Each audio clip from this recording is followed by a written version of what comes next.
Good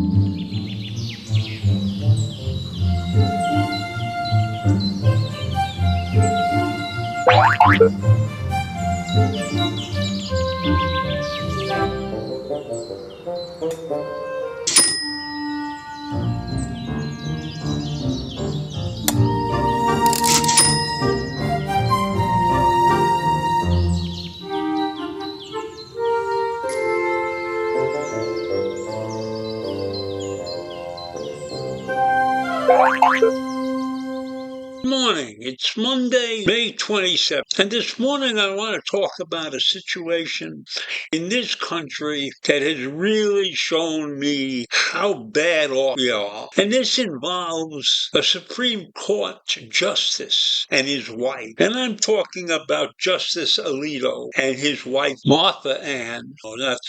I think that's what her name is. In any event, she took to flying the American flag upside down. Now that's a sign of stop the steal. Now that was the event that took place on January 6th. And that, in my mind, is an opinion that should not be spewed by a Supreme Court justice or his wife. Justices are supposed to be impartial, especially Supreme Court justices. So why does Alito allow his wife to fly a flag upside down and do nothing about it and pretend he knows nothing? And she did this several times since 2021. And it's a disgrace. It's a disgrace. And when Alito was challenged about his wife's activities with the flags, etc., he said she was doing it because the neighbors were doing other things and were very annoying and they were putting stuff out.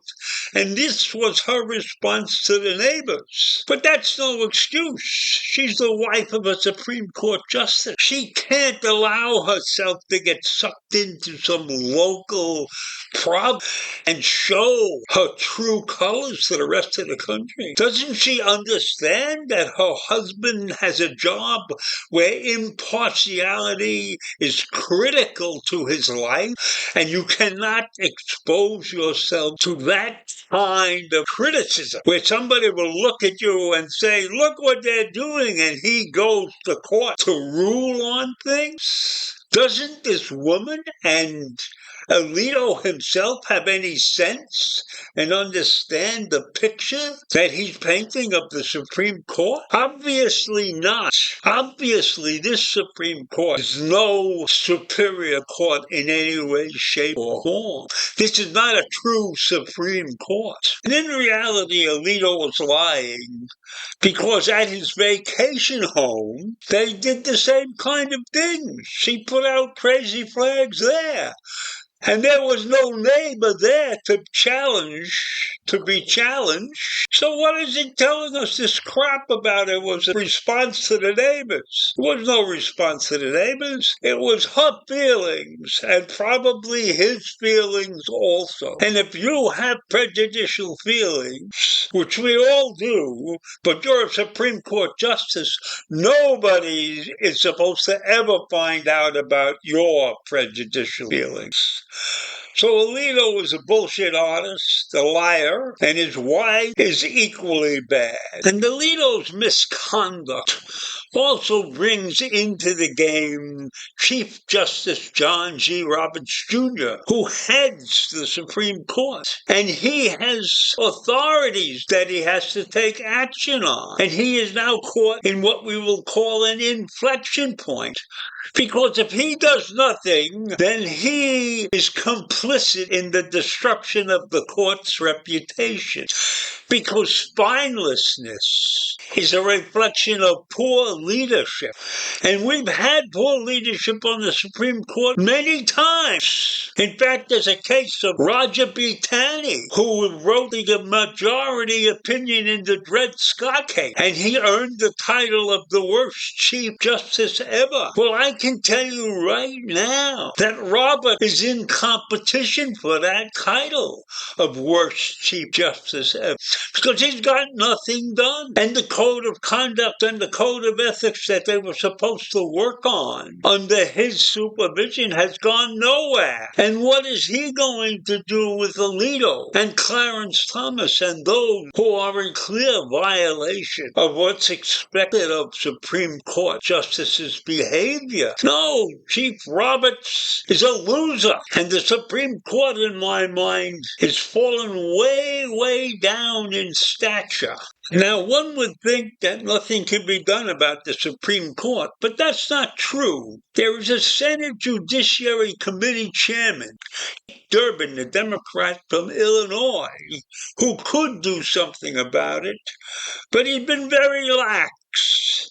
In fact, he hasn't taken any real action, but he did write something a year ago about how his committee has been investigating the crisis at the court for more than a year, and his investigation continues. And we remain focused on ensuring the Supreme Court adopts an enforceable code of ethics. And that's what he wrote. But nobody is putting pressure on the Supreme Court to come up with their code of ethics.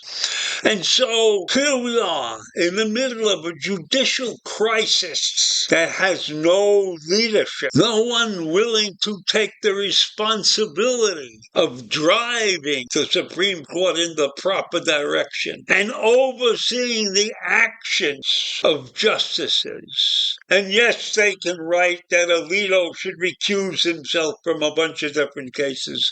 And the same thing with Thomas. And I bet if you looked at everybody on the Supreme Court, you would have a reason for all of them to be recusing themselves at some time, some shape, or some way in the future. Recusal might be the methodology for this court. It might be the identifying factor in their lives. This is the recusal Supreme Court.